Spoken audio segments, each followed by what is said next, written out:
Come join us each week as we dive into topics about the joys and the struggles of motherhood. By no means are we experts. We're practically flying by the seat of our pants, or should I say, mom jeans.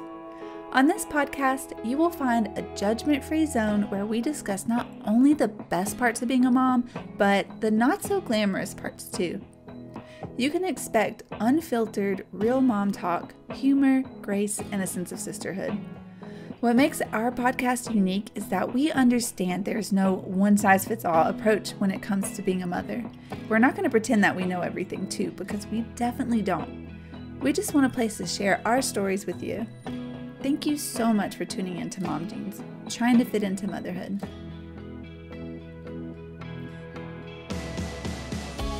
Hi, everybody. Welcome back to our Mom Jeans podcast. Today we've got myself, Michaela, as well as Lisa, Leah, and Danielle on. And today we are going to talk about We're gonna kick off our topic of birth stories, starting with Danielle's birth story today. But before we jump into all those juicy details, just kind of curious, how has everybody's week been? So we are working on transitioning Aubrey out of her swaddle. She is getting close. You can tell she's like kicking her legs a ton, so you know she's trying to like move, and if her arms are pinned down and she gets stuck on her front without being able to prop up, she could, get her face buried in that mattress, and we're not interested in that. So it was a little rough because she like is a flailer. She's throwing her arms all around and hitting herself in the face, and she doesn't like that very much. So then it wakes her up. But we found a star suit. It's called a star suit. Very appealing. It looks like a star. That's why it's called a star suit. And she the first night we were like, we're going to do the cry it out method. And it was 3 hours of on and off crying. And I think I cried as much as she did. I felt so guilty. And then yesterday she got her 4-month shots.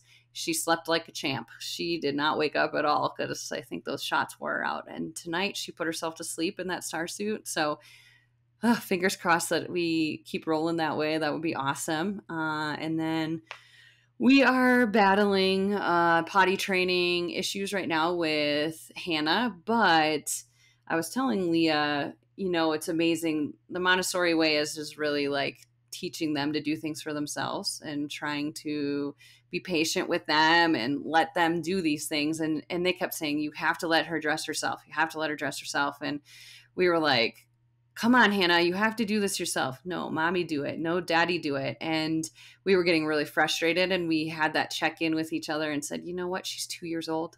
She's only 2 years old. She has plenty of time to dress herself. Let's stop putting the pressure on. And as soon as we stopped the pressure, she was like, I do it. And she puts her pants on backwards every single time, but at least she gets those pants on. So we're kind of going to take a step back, I think, with the potty training. We're going to keep going with the underwear because we need to support daycare for sure. They sent us an email today, and we're like, hey, how's potty training going at home? And we're like, all right, we got to support them and stop putting her in diapers at home and, sending her to school in underwear, and like, oh, weird. I don't know why she's not potty trained there. She's so great at home. She's not. But anyway, so yeah, we're going to stop putting the pressure on her and kind of, let her go. It's a wild ride, I'll tell you that. But the pediatrician said, I'm surprised you're even trying. And so don't put a lot of pressure on her and let her lead the way. So we're trying to be patient with her, and, poor thing is wet all the time. So that's out of curiosity, why did the pediatrician say that they were surprised? Just her age, or the fact that you've got another young kid at home? Okay.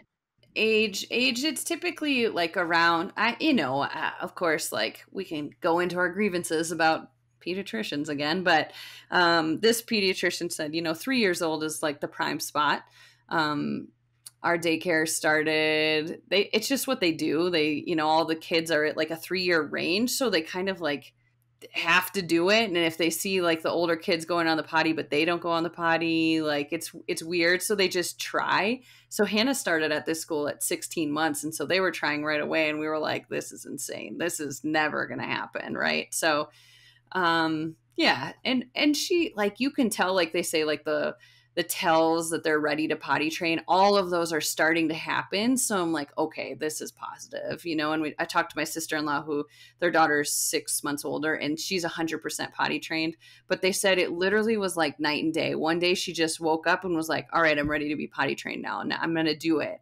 But they said it was pulling teeth for a while with her, and she just needed to be ready. She just wanted it. It's kind of like us when we're ready to finally start eating well or working out and we're determined, we'll do it. But if we're not the ones ready to do it, we're not going to do it. So that's kind of where we're at with that, and just trying to be patient with her and remember she's 2. So how does she do at school versus at home?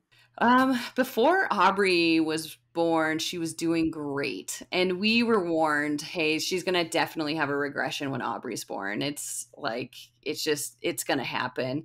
And daycare is starting to see a lot of what we're seeing, as it's going very poorly there too, to the point that they're sending us texts saying, like, what's going on? Why are we going backwards? When I actually, from, Dr. Google says she's getting closer based on the things that she's doing. Is starting, like, she used to pee in her pants and would sit in it for hours and didn't care. Now, the second she pees, she's like, change diaper, change underwear. So I know she's progressing and she's getting there. It's just like, I don't know what daycare sees or how daycare processes that, but I know she's getting there, and I'm starting to finally, now that my child is a little bit over 2 years old, starting to realize that, you know what, these timelines are silly. It's silly to be like, oh, my child's not doing what everybody else's child's doing at this age, because she'll get there. It's just going to take her time, and it's such a freeing feeling when you're not like sitting there being like, oh, why isn't she keeping up with everybody else? She'll get there. I'm not worried. So anyway. Yeah, we went to the pediatrician yesterday, and she asked us if Weston was doing a couple things, and I said yes. And then today over dinner, Stephen's like, I don't think he's doing that. And I was like, listen, I didn't want to hear that our child is behind. I didn't want to hear that he hasn't hit a milestone. Like, I will say yes. I just didn't care. Yep. I think some of those pediatricians are awesome at, like, making you feel like your kid's the smartest, fastest, tallest, skinniest, best, whatever. And then others are like, oh, you should really be further. Once you take that pressure off yourself, it's so awesome. It's so freeing. It feels so great. And everything will work out. Danielle, anything exciting going on in your week? Well, yes. So this weekend we took Weston skiing. He was not in skis though, but Ryan wore him. We should have been doing this all ski season, because I was like worried. I'm like, no, I need to find someone to go ski with, because we can't take Weston, and I don't want to, we don't want to sit in the lobby or the ski area, waiting for the other person to come off the mountain. And actually a girl that I work out with in those HIIT classes, she's like, why don't you just take him and wear him? I'm like, you wear your baby? And I'm like, do you put a helmet on him? And she's like, nope. And we just wear him, and we just go down the greens, and we take it slow. And she's like, it's great, because she has 2 older kids, one that is on a leash with skis and one that is skiing freely. And so I went home and I told Ryan, and I said, this girl I work out with, they wear their baby skiing. And he's like, well, let's do it. I'm like, really? Because I'm like very cautious about things and was super nervous about it. But he's like, yeah, people do it all the time. We can do it too. And so we went, and it was actually easier than we thought. Although we did only go down the slopes 4 times, because it was a whole marathon trying to walk to the ski lifts and then walk back to the car, and lunchtime, and it started snowing. So our last lift, it started snowing. It was like hard pellets, like snow. And it was hitting Weston in the face, and we didn't have ski goggles for him. So he started crying up the chair, up the lift. And so Ryan took his goggles off and put it on him, and was trying to block the snow. So yeah, we're like, this is our last run. But it was just nice to try something different, or get out of the house and do something that we enjoy doing. So I feel like most of, I guess, early postpartum, I wasn't getting out and doing a lot of stuff or doing the things that we loved. So I just would encourage others to definitely try. Like, don't give up on the things that you do enjoy. Try to figure out ways to incorporate your baby. It's definitely going to look different. We had to take it slow. We got there later. We left early. We went down the mountain 4 times. But it was just exciting to experience that. So we did that. And then actually today I was sitting here actually doing something on my computer, and I'm in a bedroom, and there's like a keyboard that Weston will play with on the floor, and he sat on top of it, and he stood up. So he was kind of lifted up. So he stood up by himself and then walked, I think it's about like 10 feet away from me, and walked all the way over. And I was like, oh my gosh. And so, of course, I tried to get him to redo it. I would like put him, and then I had my camera, and he would stand up and then fall down. Or the one time he did do it again, I didn't hit record. I was like, you're doing great. And I'm like, oh, Of course. I'm not recording. So yeah, he likes to do things not when I like am recording. So I was like, oh, that's awesome. And then lastly, I know I've been talking about like putting myself out there, trying to make friends. And I do have friends. For people who are listening, I have friends, but they just don't live here in the area. I have one friend that like is a neighbor down the street, but other than that, I've been going to the HIT classes, and actually on two separate occasions I've had some moms come up to me like, hey, can I get your number so we can schedule a play date? Or, I'd love to hang out. And it sounds like dating, but basically it is dating for friends. But I'm like, yes. And I came home, I'm like, Ryan, I was like, people like me. They asked for my number, and we're going to schedule a play date for our kids. So that's cool. So if you are someone like me who feels isolated and is kind of an introvert and shy, I was just doing something that I love, working out, and it'll come naturally. So I would encourage anyone to do that, because it does get lonely and isolating. So yeah, that's me. Do you feel like that makes you more inclined to reach out to somebody else and say like, hey, I want your phone number. Let's Yeah, do a play date. I actually just did that a few weeks ago. A girl, she just moved here, and she was coming to the HIT classes, and she was pregnant. She actually just had her baby on the 28th. So she's like, I'm glad it wasn't the 29th of February, because it would have been leap year. And I was like, hey, can I get your number, or I can give you mine? And if you have any questions, because she was just moving to base finally after a month of living in a hotel. That's how it is. We're displaced when we move, and then just not knowing anyone. And so I was like, text me if you have, and she actually texted me today and was asking me about a pediatrician, and when it warms up, she wants to go for a walk and things of that sort. So that's unlike me to just be like, hey, can I get your number? So, but she also seemed kind of shy and quiet. So I was like, she's my person, because I'm the same. So That's great. awesome. Thank you. Yeah, I'm excited to make friends. So Wesson turned 1 on Saturday, which was very exciting. We had our in-laws in town. Well, my in-laws in town. They stayed with us for the weekend. And then we had a little barbecue with a bunch of our friends. Stephen cooked some really, really, really, really good food. I was so upset because we didn't have any leftovers afterwards. And I was so bummed because everybody ate it because it was so delicious. But it was super low-key. It was very overstimulating for Wesson. I will say that. Like, he's definitely not used to having that many people around or that much excitement. And so, like halfway through the party, he needed a little extra quiet time. So he went and took an extra nap for the day. And he was unsure of his cake at first, but then we got to it. So that was good because I worked hard on it. I would have been bummed if he didn't eat any of it. But it was super fun. I'm glad we kind of took the time to just, hang out and celebrate.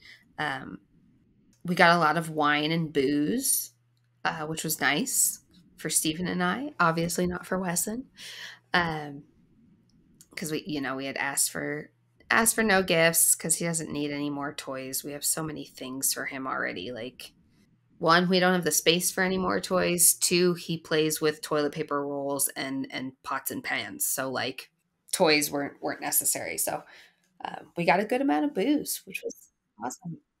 with the exception of reimbursing. Well, I guess Michelle hooked him up with the gift that my husband stole from him. Yes, on we did Christmas. get a reimbursement gift of the basketball hoop, and Stephen and I have been playing with it a ton. But Wesson will take the ball and he'll put it in the hoop, so it's been really cute to see that too. So it was fun. I was kind of giggling to myself earlier today because I was like, it's just been such a long week that I thought we didn't record last week.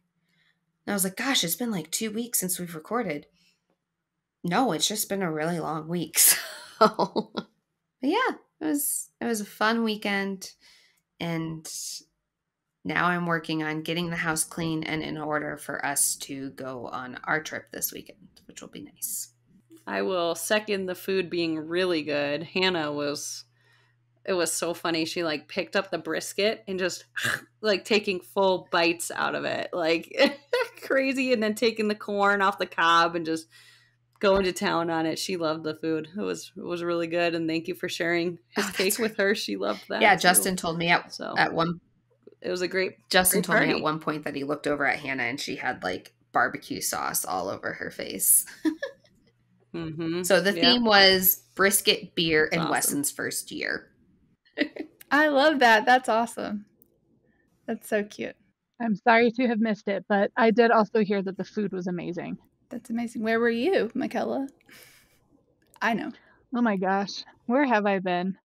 I took a vacation with my husband to California this weekend and got to see a couple of my favorite old school bands. So it was a really fun concert and just a nice little getaway weekend with the husband, and then just got thrown right back into an extremely busy work week, but it's good. Otherwise, nothing too exciting. Do you have going any on more here. work trips coming up? Oh yeah. There's a high likelihood that you'll see me recording from hotel rooms again here sooner than later. Glad everybody had an awesome week. As we've talked about, we're going to focus today on Danielle's birth story, and her story of giving birth to her son is especially special to me because I am a little biased. He's family. She gave birth to my nephew, so hearing this story is really special and emotional and personal to me. So I'll kick it off to Danielle and let her walk you guys through her crazy journey of giving birth to her awesome little son. All right. Well, I was telling Lisa actually before we started recording, I was like, I'm reading through the notes and I've really kind of just, it's all a blur now because it's almost been a year. And I feel like that birthing amnesia is real because it's like, yeah, that wasn't so bad. Have another one. It was fine. Because I was literally having to look at the notes. And there was one point, especially after several months after I gave birth, I feel like I couldn't even tell the story without crying or, just I didn't want to talk about it because even though everything turned out fine and everyone was good, it was hard. And then also before I even dive into this, I do want to acknowledge all the other moms out there that have different stories. Maybe they didn't get the outcome that they wanted, or I want to acknowledge those moms because in the grand scheme of things, when I'm like, oh, well, my story, I've heard other moms' stories. I'm like, well, mine wasn't that bad, or like I have a healthy baby. And so I just kind of want to bring light to that. And I just don't want to be insensitive.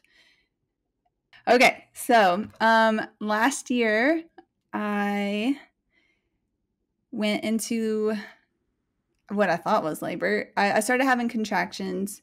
It was kind of late at night, around 10 o'clock, and they were about 10 to 5 minutes apart. And they started getting more intense and intense. And at the time, I didn't know it was back labor, but it was like so painful in my back. I could barely like breathe through it. And like I said last episode, I just forgot how to breathe. I took all those classes. It was informative, but I don't know if it was helpful in the moment. And So Ryan was like, you got to breathe through it. And so we had to wait until we were about 2 to 3 minutes apart on contractions for about an hour because the hospital is only 5 minutes away. So we waited, and about 2:30, I felt like they were 3 to 5 minutes apart. And I was like, I can't take this pain anymore. Like, we need to go. It was really painful. What was your due date, and what was the day that you started having those contractions? So my due date was March 5th, and I didn't feel like Weston was ready to make his debut. So actually, I think I had an appointment on March 6th, and I was still 1 centimeter dilated. So, and he hadn't dropped yet. I was still kind of carrying high, and so they scheduled an induction on the 13th. So I was going to be induced in the morning at 8 a.m. on the 13th. I was hoping that he would come naturally. So she did sweep my membranes. That didn't help either. And so just to kind of help the process along. That was really uncomfortable too. I don't know if I would do that again. It just kind of happened so fast. She's like, do you want me to sweep your membrane since I'm up here? And I'm like, I don't know. And she's like, okay, I'm going to do it. And then just went for it. And I was like, that was really uncomfortable. So I was expecting, because I've had friends that have had that done, and then within 24 hours, they're having a baby. That didn't happen for me.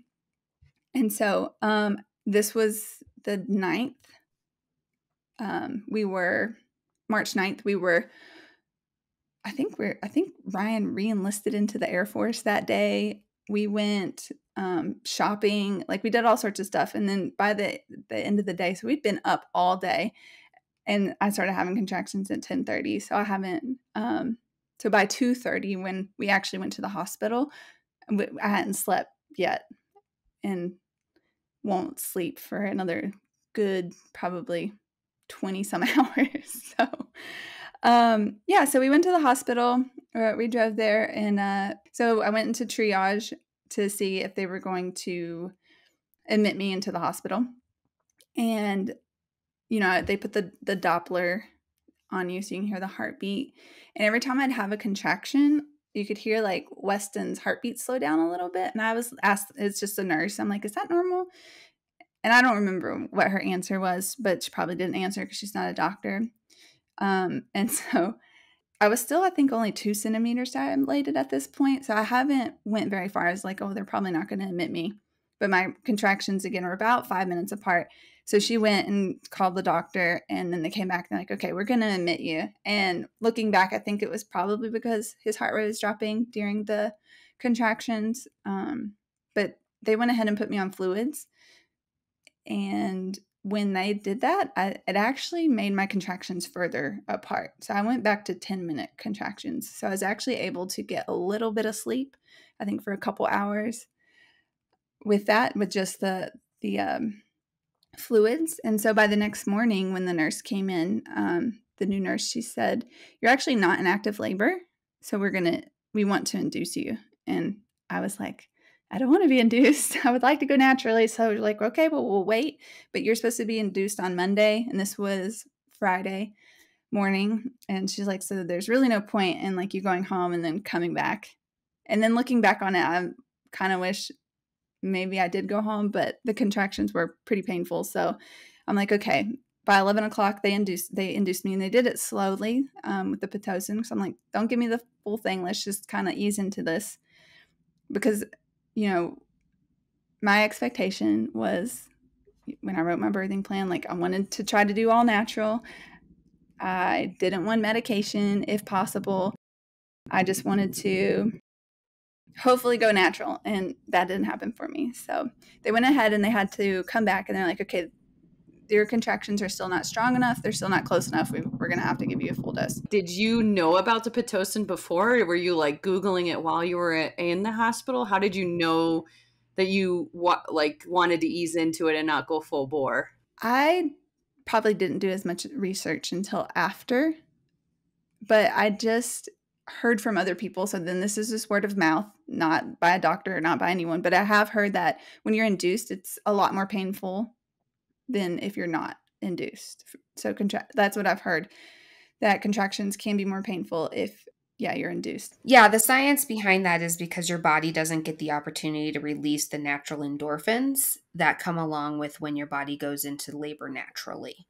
So that's why Pitocin contractions are considered to be more painful than natural labor contractions. So that's kind of what I heard and what I thought. So I just wanted to try to go natural, and then epidural, obviously, when I felt like if I had to do it.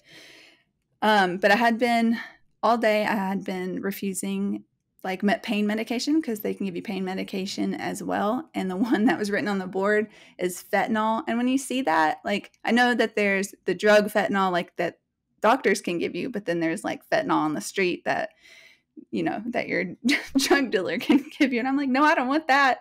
So I'm like, nope, I'm good. So I had been refusing that all day, and that's important to the story for later. I was 3 centimeters dilated, so I wasn't ready yet. I was starting to have contractions. Had Weston dropped by the time they decided to start the induction? No, he was still pretty high, but I don't think I knew that he hadn't dropped until like a little later. But everyone kept saying like, he hasn't dropped yet. They haven't, like, no one, they're like, you're still carrying pretty high, like all week at work. So they're like, is he going to come out? I don't know. As I'm going through these contractions, they started getting like really painful.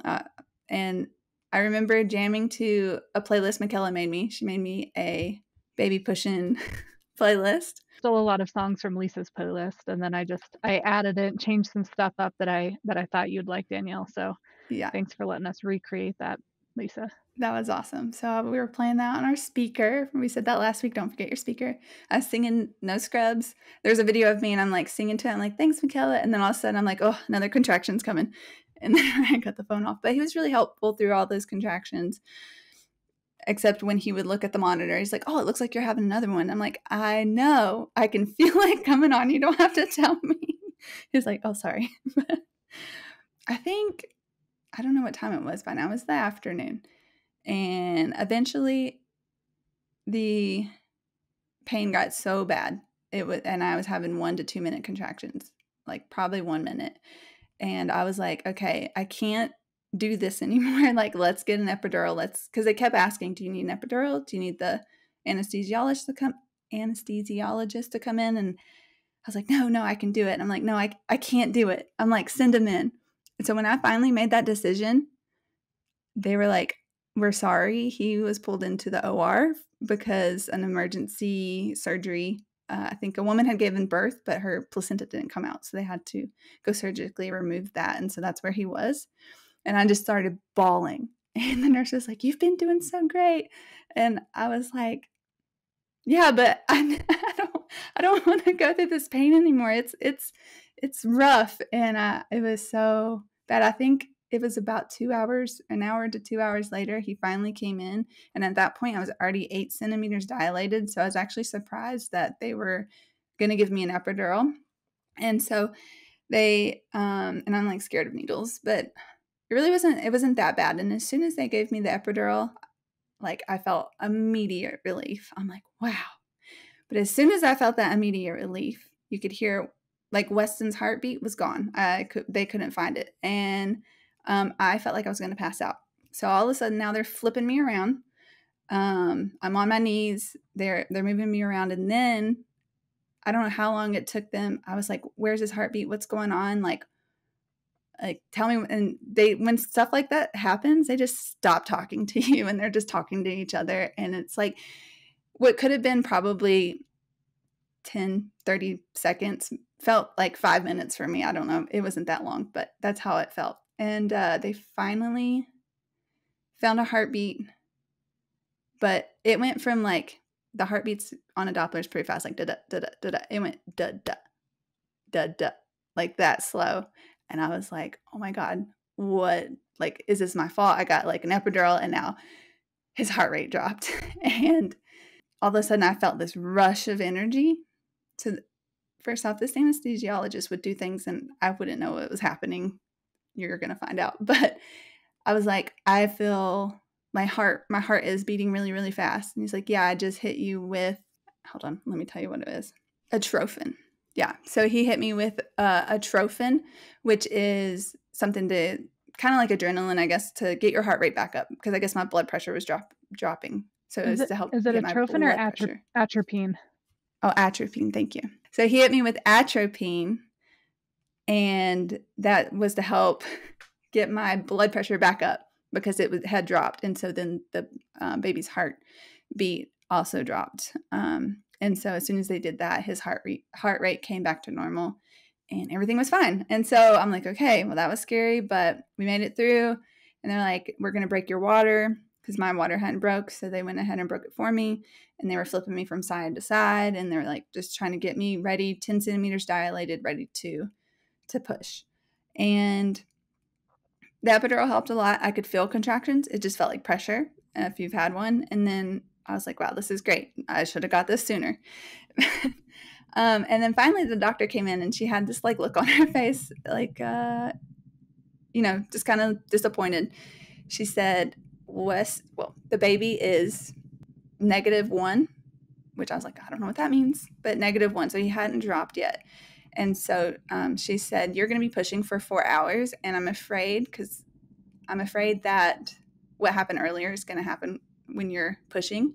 His heart rate's going to drop. He's going to have a really hard time with labor.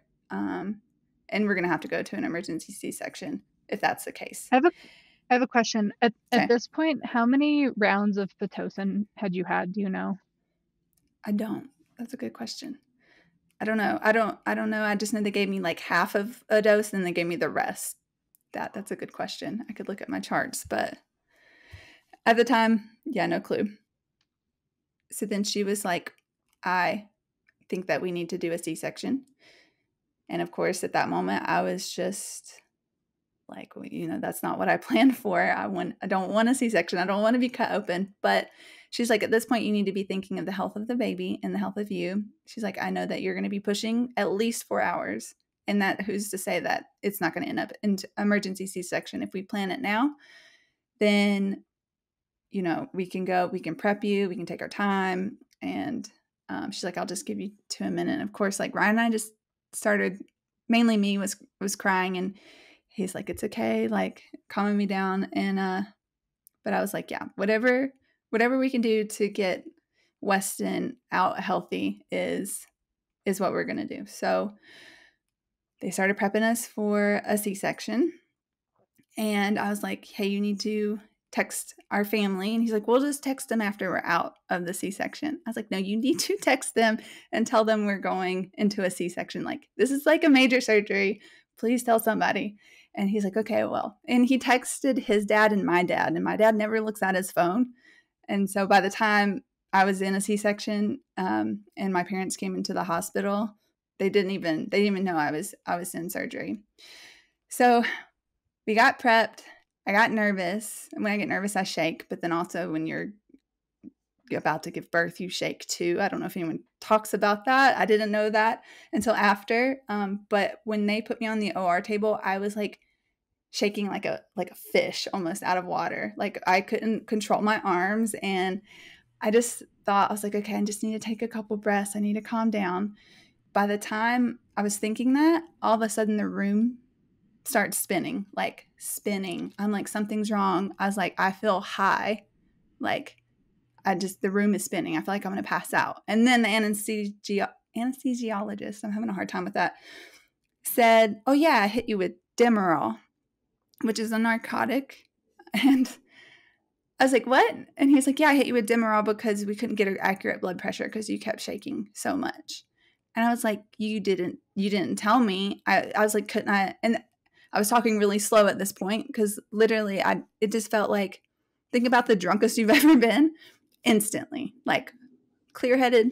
And then like, I don't like feeling that way. And he was just like, it's what we had to do. We had to do that to get an accurate blood pressure. And I was just so mad about it. I just remember being so mad. And then Ryan came in and I looked at him. I'm like, I am high. I'm like, the room is spinning. I was like, but it's fine. And they were playing music, and I was like, okay, we're going to get this baby out. They had to do it, whatever, at that point. So they start doing the C-section, and they were like, okay, the baby's about, to come out or whatever. And, Ryan was looking over, and I was like, don't, you might pass out. I just thought everything was a joke at that point. And I was, because again, I wasn't clear-headed. And then I think when they got the baby out, I don't know how I knew. I think someone said something, and they're like, oh, he's here. And they showed him over the curtain real quick, and then they brought him back down, and he looked gray. And I'm sure babies look a little gray when they come out, but he wasn't crying. And it just got quiet. No one was talking. And I was like, why isn't he crying? I was like, why isn't he crying? And then Ryan was trying to calm me down. He was like, it's fine. It's fine. I'm like, no, he should be crying by now. Like, somebody tell me what's going on. Nobody said anything. And again, I don't know how long this was. I just remember one nurse saying, it's fine. It's fine. But like, I think she was just trying to calm me down because I was like freaking out at this point. And yeah, I don't know how long it was. And Ryan was just looking at me like wide-eyed, and he was trying to tell me it was okay. But like, I could see in his eyes, like he didn't know what was going on either. I mean, because we've never been through this before, and he like should have been crying. And then they had him over at the table, and I, again, could kind of see him, but there was a bunch of people around, and Ryan was trying to look, but then he was looking back at me and trying to calm me down. And finally he cried. And like, we both started crying because I don't know how long it was. I wish I knew, but it was too long. But they brought him over to me, and he had the oxygen on at that point. And they're like, we have to take him down to the NICU because he's having breathing problems. And before I get to that, what actually happened during that time I found out was he pretty much overdosed on the Demerol they gave me, and they had to inject him with Narcan, is which they give opioid users who overdose. So they had that on hand, so they know that pain medicine that's a issue, that it can cause that, and he swallowed amniotic fluid because he was being sunny side up. So that's why I was having so much back labor, because he was faced the wrong way. So when they pulled him out, he swallowed a lot of amniotic fluid. But the fact that he was like overdosing on something that they had given me just moments before was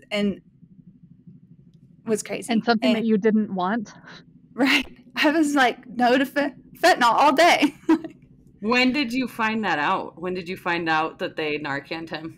A little later, when the doctor came in and told me what happened, because I kept everyone I talked to, I'm like, why did the anesthesiologist hit me with Demerol? Why did he not tell me? I mean, probably because I signed a paper saying do what you got to do to get the baby out. But I was like, I don't know. So they had to squeeze him to try to get him to breathe. They squeezed him hard, and so it pressed air out into his, like, we found out later, his like outside of his heart and outside of his lungs, because they were basically doing like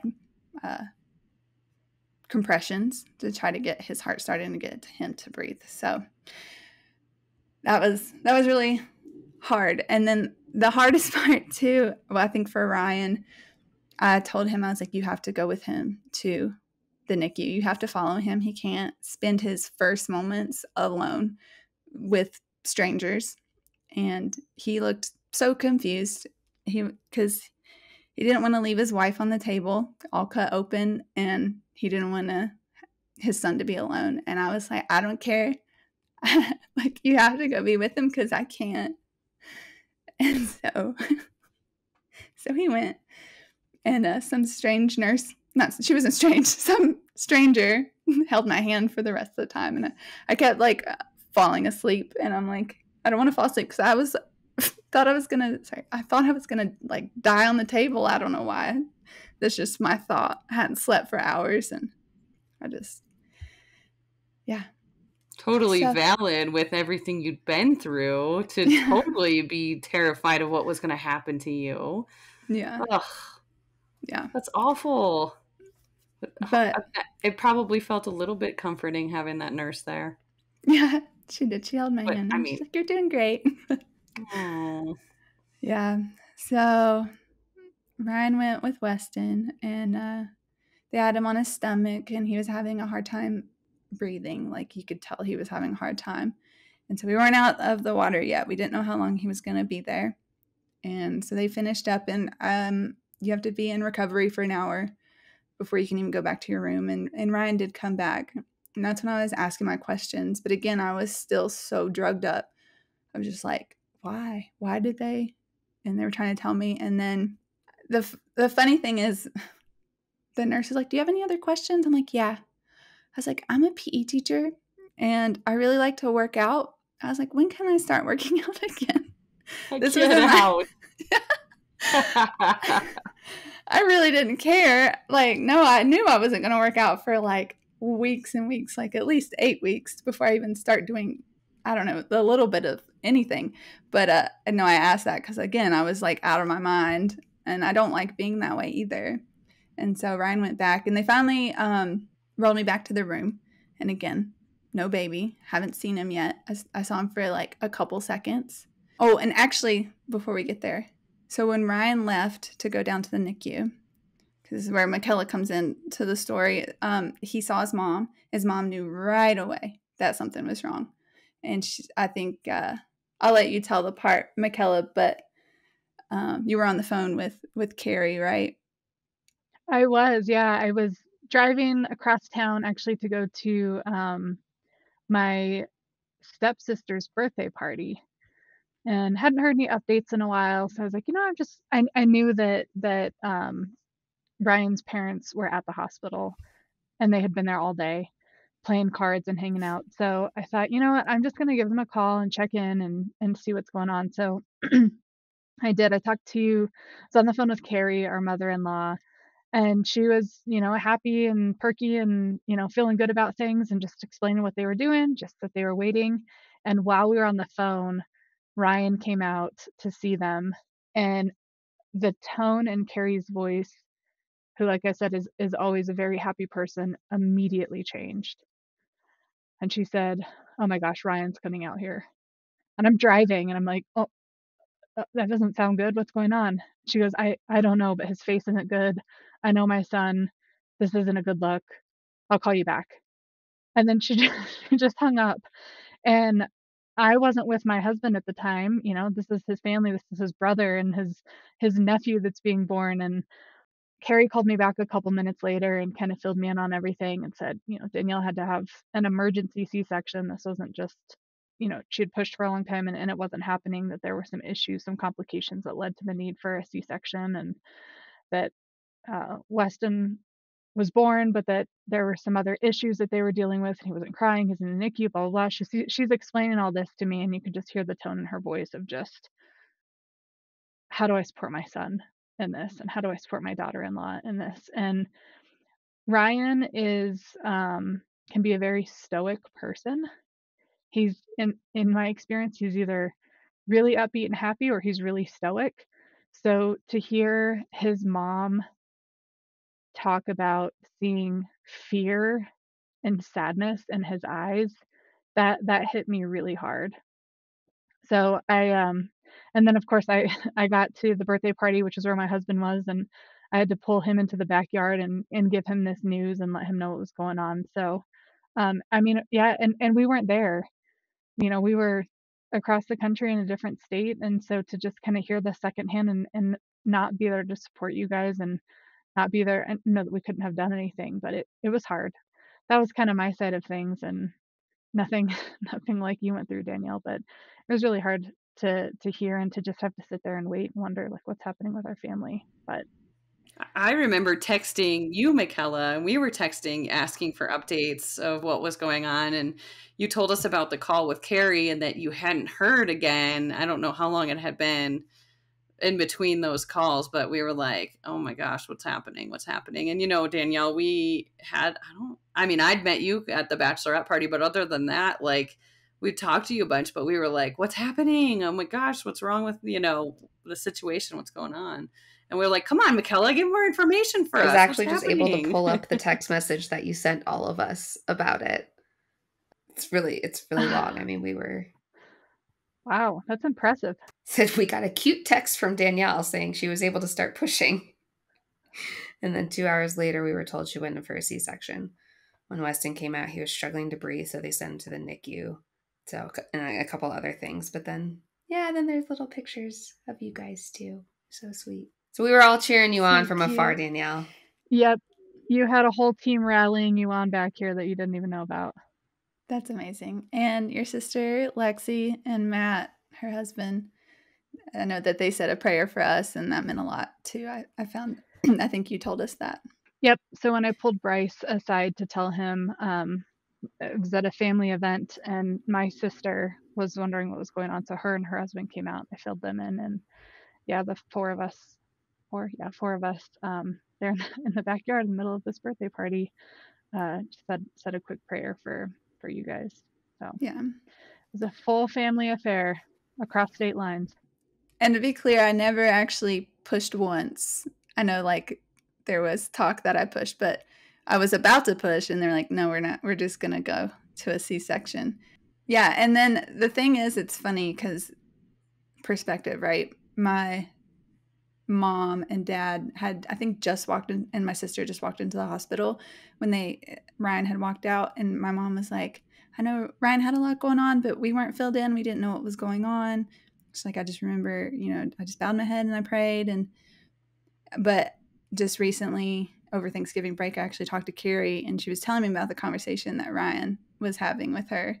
And he was like crying and saying, I don't know what to do, Mom. Mom, what do I do? Like, do I stay with Danielle or do I go to the NICU? Like, basically just went to ask his mom, like, for help. And we were both bawling at this point when she was telling me that. And so he went to the NICU. And then later when they rolled me into the room and everyone walked in, I'm so tired at this point. I haven't slept. Also on drugs. And as soon as I saw my mom, I started bawling. And I'm like, thought like I was a failure. Like, this was my fault. And she was hugging me and like telling me like, no, it's not. Like, you did good. But it was so hard. I couldn't help to blame myself. Like, had I done something different, maybe I should have just went home. Maybe I shouldn't have been induced. Maybe I shouldn't got the epidural. Of course, these things are going through my head. And like, what could I have done different to prevent this? And so I struggled with that a lot. And the first time I really got to see Weston besides in the OR was through FaceTime. Because when you're after an epidural, they do not let you leave your bed for at least 2 hours after an hour of in recovery. So I couldn't get out of bed. And so I just started crying and I was like, hey, baby. And he sounded like he recognized my voice and he was looking around for me and I couldn't hold him. He was downstairs, a whole floor down from me. And then I think that was the hardest. And I hold a lot of regret not being able to hold him in his first moments of life. And I really struggle with that still. But finally, every time the nurse came in to check on me, I'm like, can you please let me go? Like, please, like, look, I can move my feet.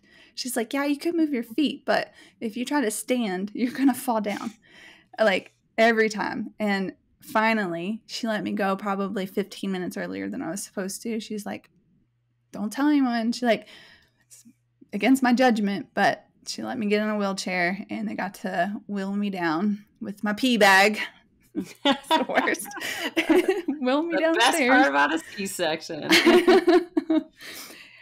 And that thing was just out there. Let me just tell you a hack that I actually learned from my father-in-law who had to have surgery. He had a little satchel and you just put it in there, like a little bag. No one told me this. I just have it hanging outside my gown.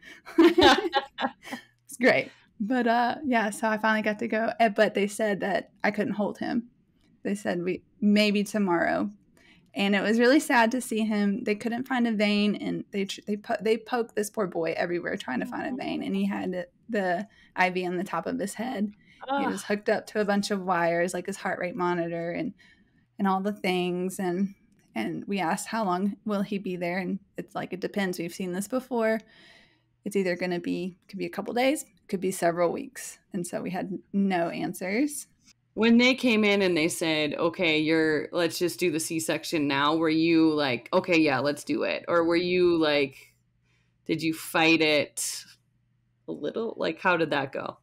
I was very apprehensive. Yeah, I asked a lot of questions. I'm like, why? Like, why can't I push? And the seriousness in her face, though, was like, you are going to be pushing for 4 hours, and I still see this either not turning out how you want it. Might be hard on the baby, and might have to go to an emergency C-section where we have to rush you and like get that baby out however, we need to. So I don't know. Maybe I should have asked more questions, but no. I was just wondering, because maybe we talked about this in the last episode. Like, I didn't have a birth plan. I was just like, get the baby out healthy however you want. If you want to do a C-section without even me trying to push, like, I was fine with that. So I'm just wondering, because you had a plan, do you feel like that changed anything, and could it have gone a different way had you not had the plan? You know what I mean? Yeah.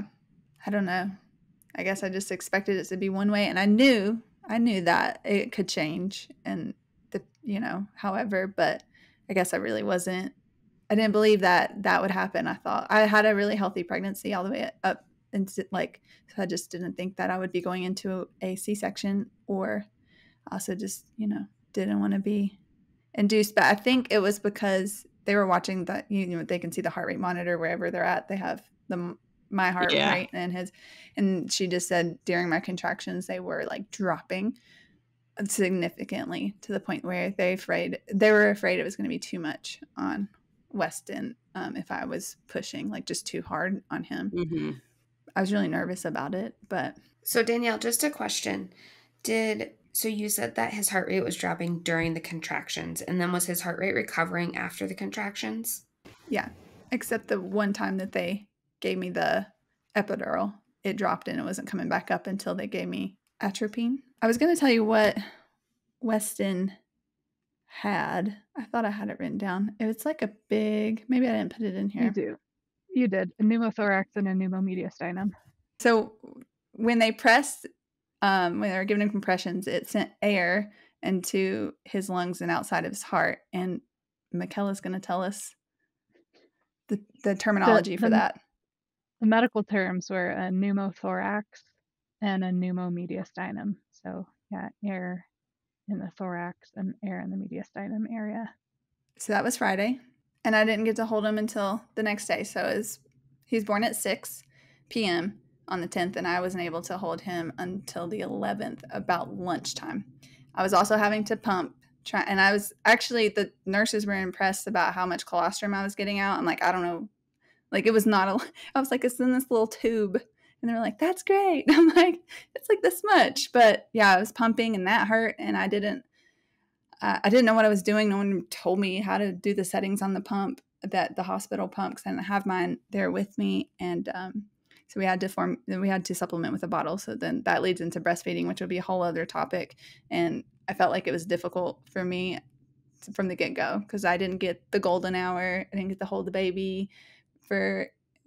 It felt like Ryan did say the first time he really heard Weston cry, because he wasn't really crying that much. People were handling him, changing his diapers, and they all had like rubber gloves on, but he really didn't get that like full on touch until I got to hold him the next day. And then they're like, okay, we have to do this. We got to check his vitals or something. And they took him away from me, and he started crying. Like he was like, no, like I want my mom. And I felt the same too. So that was Friday, right? And then we were there for 4 days. So he was actually, the air went away. They did x-rays, and he recovered really quickly. And we were really thankful and really blessed that, he recovered so quickly. And in the NICU, they have these like beads that you can make for like how long you've been in the NICU and all those things. And Ryan was thinking about it, but then of course we go to like, well, it wasn't that bad. Like, so he was like, he didn't make one because it's like, well, he was only in there for a few days, and some of these babies have been where they were born early and they've been here for months. And so it's like when you put it in perspective, it's like, oh, well, I was even nervous about sharing my story, and still am. I'm just like, people are going to hear it and be like, wow, well, that's story. Look, you should hear mine. And I don't know. I don't know why I feel that way, but like, your story is your story, and it's worth sharing. It's absolutely you're not trying worth to compare sharing. it. No, and that is so. I have yet to hear a birth story that was smooth sailing. And I will tell you, I have had people who don't tell their birth stories, and I'm like, there's a catch there. Something happened that they're scarred from, and they don't want to talk about it. Maybe you know what? That's not fair to say. Maybe they had a great birth. Maybe it went super fast and great, and everything was perfect. But I mean, it is incredible what we put our bodies through. Like Michaela said, your story is your story. Don't ever discount it. That is extremely traumatic. And if you went to a therapist and talked to them about it, they'd be like, lady, that is nothing to be embarrassed about, or nothing to say that wasn't scary, because that's wow. And yeah. I mean, it's, like, it's easy when you're not the one who has been through it to be like, oh, you shouldn't feel bad about not holding him right away, because like, look how great it is now. And you've gotten all these hugs and kisses and everything like that now, and you can't go back and change it. But I get it. Like, I totally get it. When we get to my birth story, I'll tell you my regrets about certain things I did, right? We all have those. And, look how awesome of a parent you are now. And it's like you said before, you forget about it, so then you can go for the second if you want a second, and you're like, so worth it. It was so worth it. I mean, it was so terrifying and so traumatic, but it was like, you wouldn't give it back for a second to get what you have now. Yeah, totally worth it. I'd do it again exactly that way if that meant that I get Weston. But yeah, it was hard, and I guess I do know why. It's just like I couldn't talk about it. I didn't post anything. I didn't even text my friends that I had a baby. They're like wondering if I was okay. I think it was a whole 7 days. Like, they were like, is Weston here? Are you doing okay? And I was like, yeah, we had complications, but I didn't want to talk about it. So I literally just made a post and like posted it out there. And I'm not that kind of person that posts things or my like personal life on like super personal on Facebook or anything of that sort. But it's just, I seriously didn't want to talk about it. So I'm like, here it is. You can read it. You can send it to family. But that was my story. I'm sure I missed something, but that's the gist of it. I will say one other regret that I have, and people are like, you shouldn't feel that way. And Michaela, but my mom was coming in to see me, and I guess the thought around it, I was in the room, so I didn't know. Ryan's parents had been there all day playing cards, like Michaela said, and my mom wanted to come in and see me, and then I guess Ryan was like, well, we haven't let my parents come in and see us either. So they're like, she's just resting. And so he sent her away with flowers. And my mom cried for the rest of the day, and it made me sad. And I was like, I should have just let her come in and say hi. She just wanted to, had been stressed all day and was worried like something was wrong. So I do feel bad about not having my mom like come in and like say hi beforehand. But in the moment I was stressed. I didn't want anybody there. I was like, tell your parents to like go to our house and play cards. Because I'm like, I really feel nervous. Like, I need to be pushing this baby out anytime. And they're just sitting there. They've been sitting there all day. Hopefully they were comfortable. I was just having a conversation about the whole hospital thing and having visitors and how you feel about that. And I wonder, would you do, other than your mom, would you do anything different than how you did things as far as hospital visitors? Yes, no, whatever. I don't know. It's just hard because we don't have family around. So it's not like they can go home and hang out at their house, for a while. Like I really did enjoy the help. And they weren't even able to come into our room. I mean, they were able to come into our room, but the baby wasn't there. I could only have so many people in the NICU. I think there could only be 3 of us. So sometimes it would just be me and 2 other people, or Ryan, and so it wasn't a lot of visitors there. I will say that we did have a very full house. My parents stayed here and my sister was living here at the time, and then Michaela and Bryce came, and then it was Brian's parents and grandmother. And it was great when like there was like shifts, like if my parents would go out and do stuff, and then but when we were all here, it was just, for me, I think Ryan liked it because they were playing games and it was great. I was tired. I wanted to be on my couch topless to breastfeed, but I felt like I had to go to another room. And so I felt already feeling isolated. I was having a hard time breastfeeding. And so it was really hard. I was going through like postpartum for sure. So maybe next time have it staggered. Maybe my parents here or my and mom. Later. And later. But now I'm going to have somebody come and like, because we've got Weston. So if we do have another, like, we'll have to have somebody here for sure. But yeah, It's just, I felt like I was having to entertain, even though they were cooking and cleaning for me. I felt like I played a couple games, but I was so exhausted. I would go upstairs and cry, like by myself, just because it was just overwhelming. I get overwhelmed pretty easily with a lot of people. So, but I was overstimulated. Yeah. I would be overstimulated for sure.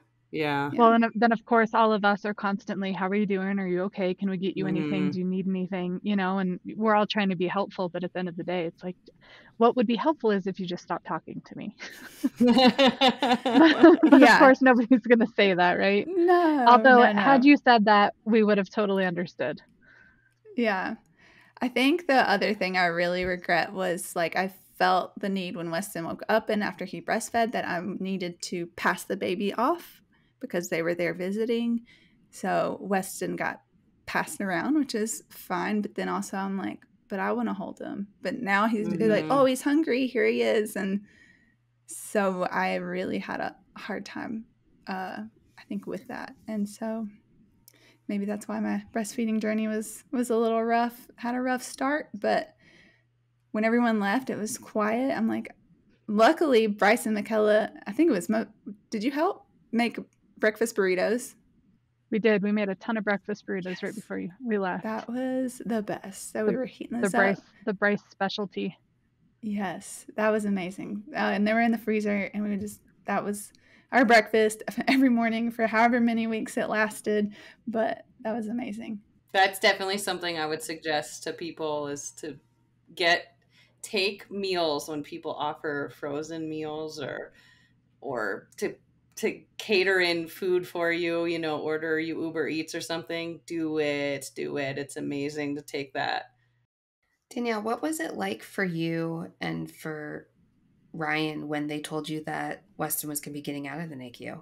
We were definitely excited. We're like, I probably cried. I was just happy to get home and to sleep in my own bed and to have Weston close, like next to me. So we were definitely just very thankful. And I guess surprised because a couple of days before they're like, well, I don't know if it's going to be several weeks or just a few days, but it was looking up because, I think after a day or two, he was able to get off his IV and other things. It was so hard to hold him with all those wires. And so when they were starting to take things off, I was like, oh, this is great. Like, so we were definitely super excited and just. Was there any special care that you had to give Weston when you guys first went home? No, he full recovery, normal baby. So of course I was worried. I was like, what if something's wrong with his heart or he stops breathing? But I think that's normal. Like bringing a newborn baby home and a new mom and not knowing anything. But no, luckily he was completely healed or, better. So That's awesome.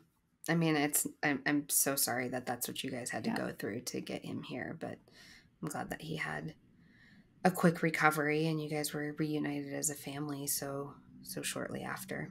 I'm so glad that both you and him are healthy and happy, and that story has a good ending, because like you said, that's not always the case for people, and want to be sensitive to that. But regardless, Danielle, you're very brave for sharing your story, so thank you. I know it's hard. Well, thank you for listening and giving me the space to tell it. I feel like I've drawn it out a little. It's because it's been almost a year, and it's just like, oh yeah, that did happen. but yeah, Michaela knows. Like, I couldn't talk about it. It was just the worst at the time.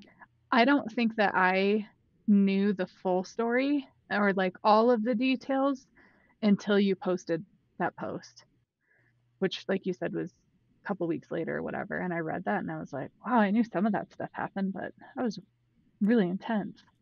So yeah, I can second that. I know that it was really hard to talk about. Do we want to go into our hot topic? Sure. Okay, so for the hot topic this week, I was thinking about talking a little bit about imposter syndrome. You can get this really with anything, your job, if you're an athlete, whatever it is, and even being a mom as well. So it's just basically that you feel like you're not qualified for something when you actually are. And I used to feel this way about work as a teacher. I was like in year 7, I'm like, oh my gosh, like I don't even know what I'm doing. But I did. I would get good ratings and all the things. So I knew, but I just felt like I wasn't good enough, and we get those feelings a lot. But I'm actually starting to feel that way a little bit as a mom, as having a little bit of imposter syndrome. Like, I'm not qualified. Like, I am qualified to be a mom. I gave birth and I feel like I'm good at it. But when I compare myself, which we should not do, when I compare myself to others, I'm like, well, they have way more experience.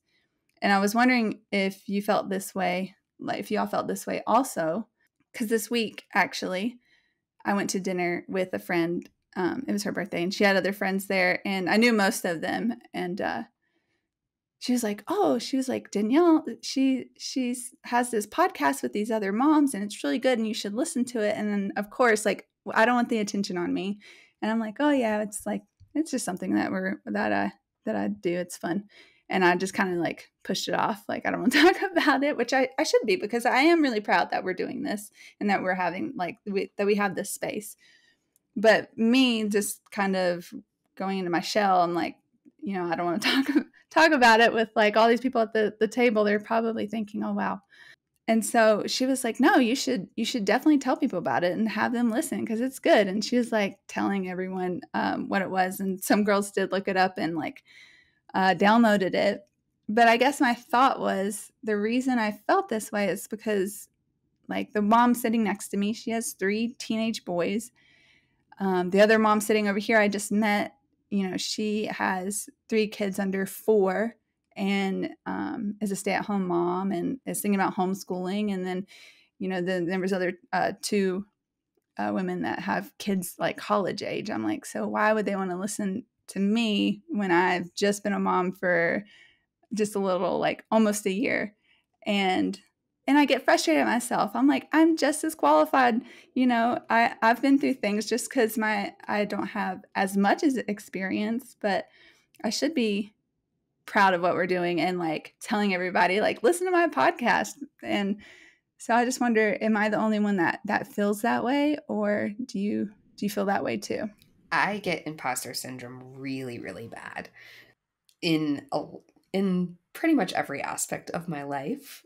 And yes, being a mom, I'm like, I have no qualifications to sit here and to talk about my experience being a mom. Like, all I want to do is maybe help one person relate or feel like they're not alone in their situation.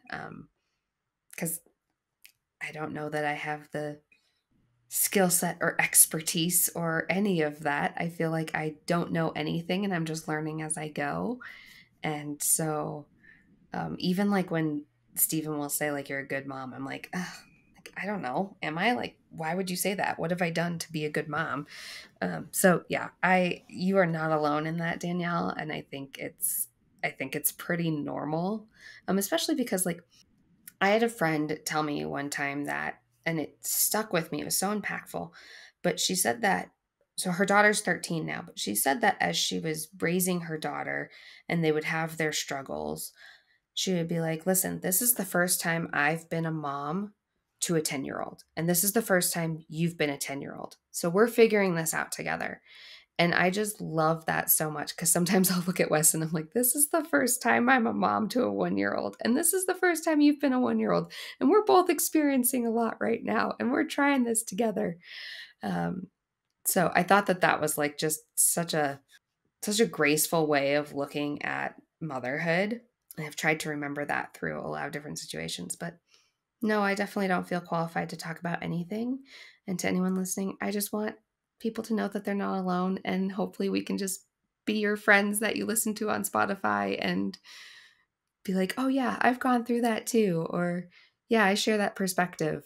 I think it's pretty amazing too to see moms of older kids than our kids to see our babies and they're like, oh, baby stage, I miss that so much, right? And I think it would be fun for them to kind of listen back to us going through this experience again and for them to relive it, but also to be like, oh yeah, I remember worrying about that and it turning out to be absolutely nothing, right? And I think that's such a, not to toot our own horns, but this is fun. I mean, we're having fun. I really look forward to our recording sessions. I really look forward to talking about all of these things. And it makes my brain kind of turn in the ways of like, I never thought about doing that, or trying to whatever, parent this way or that way or the other thing. But yes, imposter syndrome, 100%. Like, who knows if I'm doing it right? Right. Like I've talked about this many times of like, talking to my therapist constantly being like, I just don't want to mess them up. I don't want them to have to go into therapy because of some bad decision because of something I read online just once. She's like, well, I mean, I think it's healthy to go to therapy. It's okay if they have to go to therapy because that's just the nature of the beast, but you're doing the best that you can. And you just have to be comfortable in yourself. And like, Danielle, like I think even just watching you from our first episode to now, like you can tell your confidence is getting better. And I think that's so awesome to watch. And it's so much fun to see you making new friends. I mean, that is so hard to do. Like people ask all the time, oh, have you met parents through Hannah's daycare? I'm like, nope, none of us want to talk to each other. Like it's hard to make friends. It's worse than dating, I think. And it took me a long time to find my husband. So, I think, yes, totally imposter syndrome. I have imposter syndrome at my work right now really badly because I'm like, I am not qualified to be doing this at all. And it's just trying to keep up and pretend like I know what I'm doing until we figure it out. And I don't know that we ever will figure it out. So we probably will have imposter syndrome forever, but at least we'll have each other. I feel like women in general really struggle with imposter syndrome.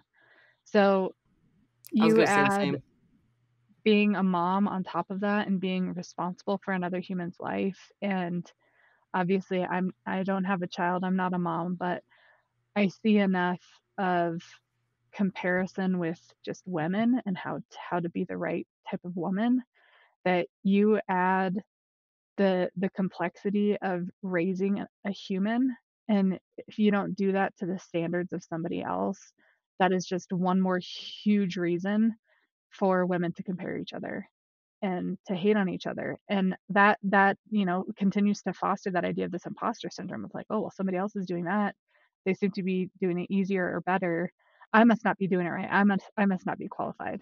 So shout out to all the women. Stop. You are qualified, you are capable, and you're doing a great job. I think that's a great point, Michaela. I think that it has, like when I criticize other people, it's 100% internal struggles that I have of I'm not doing it right.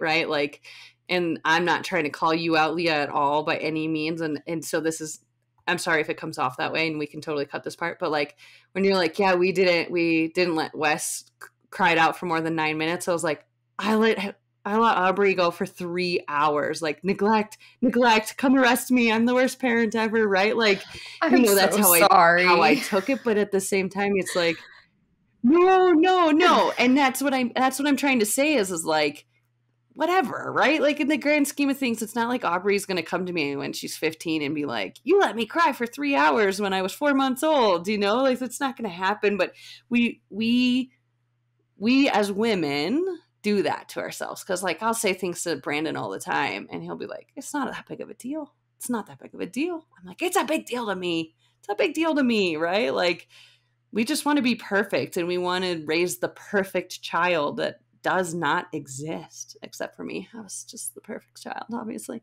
Just kidding. But you know what I mean? Like, we put so much pressure on ourselves to be amazing, perfect people. And we want people to think we're amazing, perfect people. And that's the thing, is that we try so hard to be amazing, perfect people according to somebody else's standards. Right. Good point. That's where we go wrong. Good. Stop doing that. Me too. Stop doing that. That's why I'm like afraid to even put myself out there, because I just am, I guess, the fear of being rejected or like, oh, wow, she's weird or a little quirky. I don't know. So I just like, that's why I'm so shy. I'm just like afraid of what people will think. And that's not okay.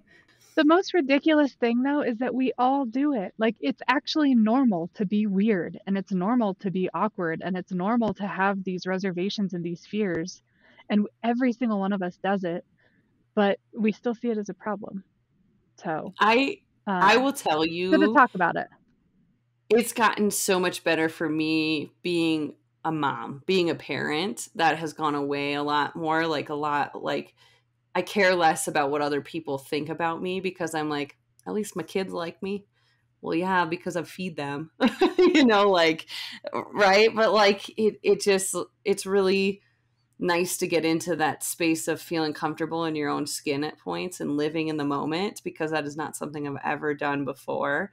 And I love it. I love being in that circle right now we've got a good support system here too. You guys are so supportive when you probably are like, what? Why is she doing that? Right. But it's awesome. And you get at a certain point, I hope you get to the point where you're doing the best that you can, and you're going to make mistakes. There's just no way around it. And Danielle, like, I mean, I've tooted your horn so many times. That sounds really dirty. I like so many times been like, I have no idea how you can be a stay-at-home mom. I just like, you deserve a raise. You deserve so many accolades for being able to do that, because honestly, I would be a parent I wouldn't be proud of at all if I had to be a stay-at-home mom. I know my patience level is really, really tough, and you're incredible, and I think that's awesome, and I hope you understand that. I hope you like truly believe me when I say that. I think it's incredible. Thank you. And Leah, you working full time and being an incredible mom to Wesson, and your dedication to the clean lifestyle that you live and the foods that you make him and the foods that you provide for him with working full time. Like, it's just, it's awesome. It's so fun. And like, it's weird to be like, I'm so proud of them. Right. But I am, I'm like, you guys are incredible. We're incredible people. We are. And we don't say that about ourselves, obviously, but believe me when I say it, right? Like, even when Brandon gives me props and was like, oh, you're such a good mom. Like, what? No, I'm not a good mom. I could be doing so much better. I could be, whatever, growing my own corn in the backyard or something. We could always be doing better, but we need to take compliments. That's another thing I think women aren't great at, is taking compliments. Well, you're doing awesome too, Lisa. And as Michelle would say, she's not here today, but You should be so proud of yourself because, I mean, you have 2, under 2, or right around 2. No, I don't even know how you do that. Like with 2, Weston is a lot, just 1, and he's just 1. And so we're thinking about having more. And I'm like, that seems impossible, but I know it can be done. And I think you're doing it gracefully and doing an amazing job. All right. So do we want to wrap up with answering our question that we had last week of how many hours Leah pumped throughout her entire pump journey? My guess was 1,002 hours. And I did some really great math and got to, I think 58,000 hours was your initial guess. Well, it was like 58,000. Because how many minutes years and hours would 58,000 hours be? I think that would have been 6 years. Like 6 years of like constantly, like 24 hours a day for 356 days. 65. Yeah. 365. It's not 356. Man, we are not good at numbers.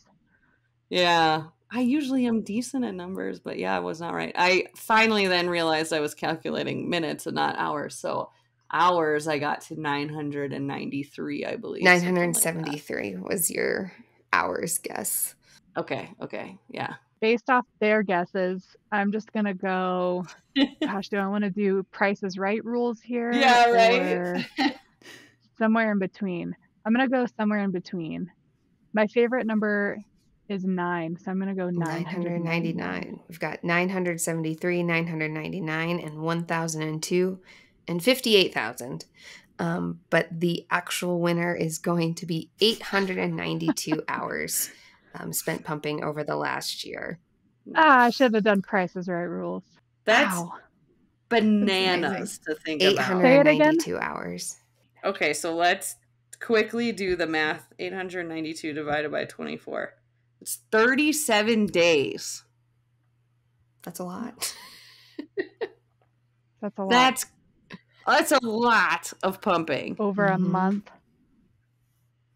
Women are amazing. Over a month. Oh, over a month. Like, 37 all these things days get weird when it gets later past our bedtime. It is past our bedtime. I was like, yeah, she pumped for over a month. Like, not 12 months to be exact. Yeah. Okay. So just we got there. to revisit, did we mention the cabbage on the last episode? You did. How did that go? So it smelled great? It wasn't very potent, but I deliberately waited because I have a funny relationship with my father-in-law, and I will do anything in my power to make him squirm and just to get a reaction out of him because I think it's hilarious.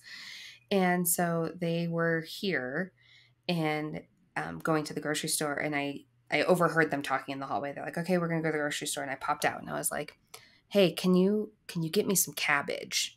They're like, he's like, okay, sure. Yeah, that's fine. So then he comes back and they're like, so what's the cabbage for? And I was like, oh, I've got it in my bra right now. He was like, what? Excuse me?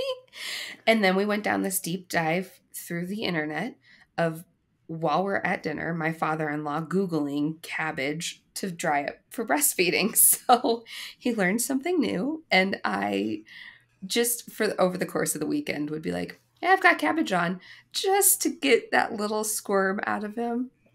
It was definitely the highlight. Like 10 out of 10 recommend. It did provide some like pain relief. I'm still not fully dried up yet. I'm still a little engorged and pumping and releasing a little bit, but it definitely the cold leaves and the compress, I think just like that was a relief. So it's a cheap solution, temporary relief. Recommend it. Should we link to it? Should we link to it on Amazon? Cabbage leaves? Is it organic cabbage? Yeah, is there a certain kind? Yeah, green, red. I mean, is there a certain type of cabbage that works better? Yes. green leaf cabbage. You can find it Yeah. I'm at getting a your real, local like, grocery all store. like colors. Tarzan Jane. That's great. All right. Well, thank you so much for listening to our episode today and just giving me the space to share my story. And I really would love to hear your birthing stories too. So if you would like to email us at hello@momjeansthepodcast.com, we would love to read your stories. Also, if you want to follow us, you can follow us at momjeansthepodcast on Instagram and TikTok. Come back next time for some more of our birthing stories that we're going to share with you. And we can't wait for you to listen. And that wraps up this week's episode of Mom Jeans, Trying to Fit into Motherhood. We hope that you enjoyed this episode. Thank you so much for listening.